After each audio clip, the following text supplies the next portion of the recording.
I was born in Philadelphia. I have a sister who is younger than I, who's mentally handicapped, so it had some effect on the family dynamic, as it was just the two of us, the two children.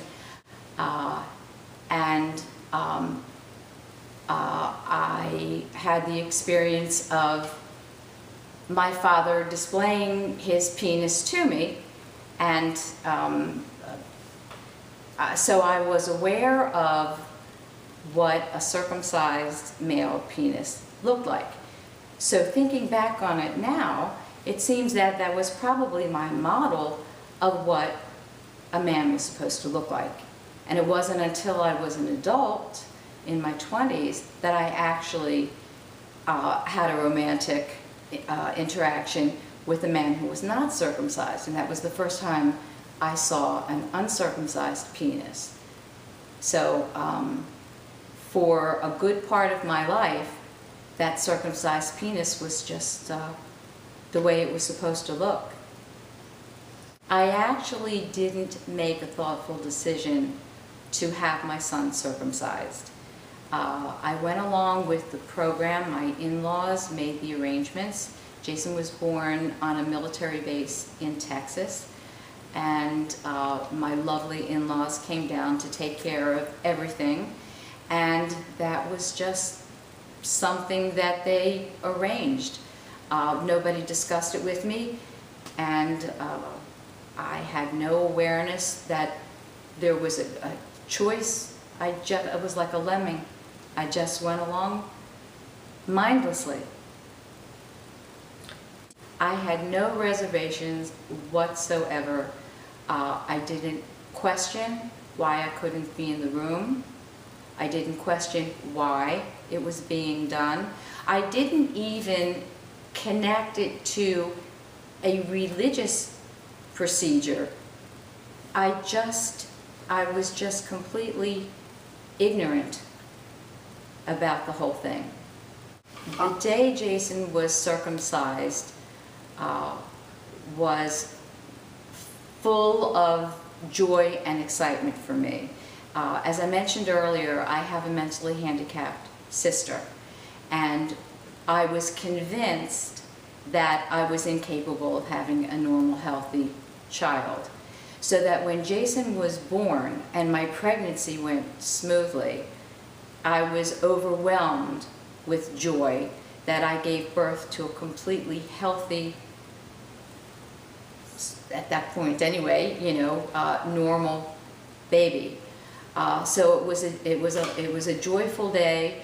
Again, we were on a military base, and so none of our friends, I think, had ever been to a Bris before. None of them were Jewish. I think there were only a handful of Jews on the base. So it was a big event. It was a big event for everyone. I became aware of the botched circumcision probably when Jason wrote his song about it. Interestingly, I came to the understanding that circumcision is wrong and unnecessary. It took a long time. It wasn't something that I gave much thought to.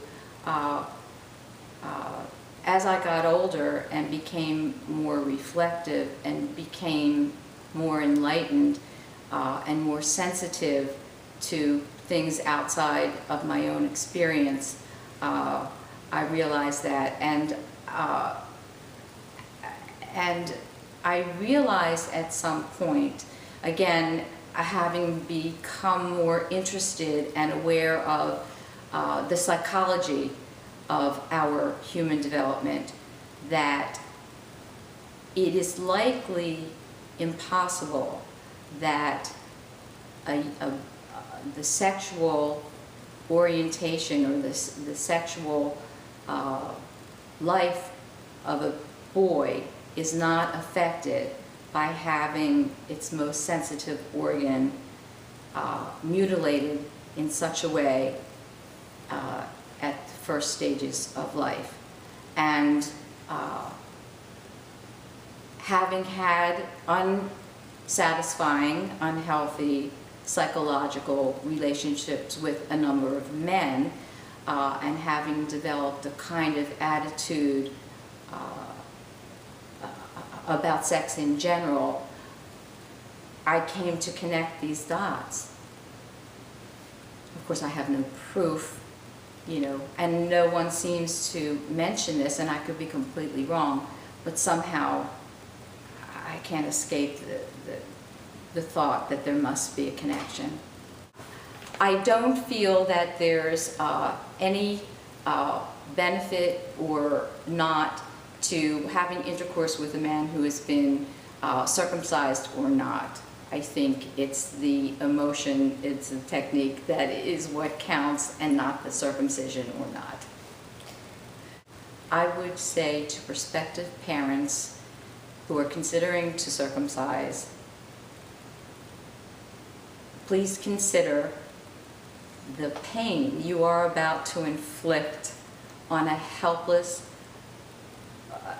baby, the most precious thing that you can do with your lives, and the most painful thing that you can do as this creature enters life.